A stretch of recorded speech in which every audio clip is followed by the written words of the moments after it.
Alex Salmond has called for England to hold a referendum on its own constitutional future.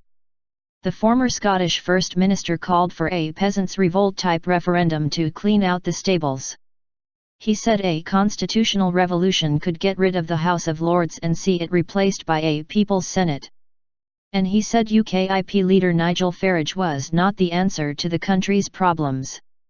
In an interview with The Times, Mr. Salmond said, "You in England need a referendum, not on Europe, because that would be such a negative thing."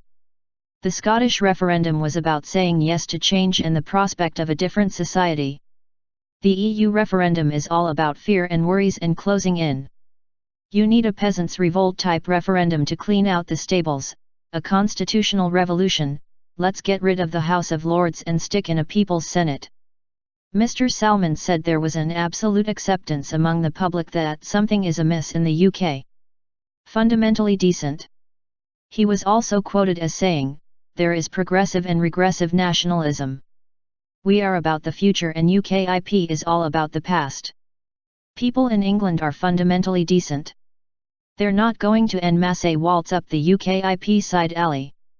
But why isn't there an articulation of something forward-looking and modern in England?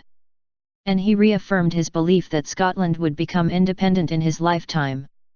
Responding to Mr. Salmond's interview, Labour's shadow Scottish Secretary Margaret Curran said, while Alex Salmond repeats his call for another referendum, poverty in Scotland is still too high and the life chances of our children are still determined more by their postcode than their potential.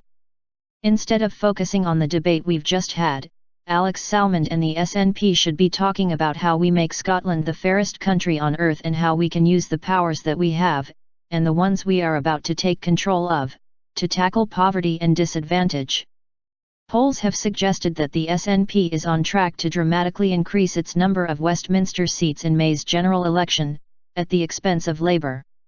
Mr. Salmond, who stood down as First Minister in the wake of the pro-independence campaign's defeat in September's referendum, recently confirmed he will be standing as a candidate in the Gordon constituency.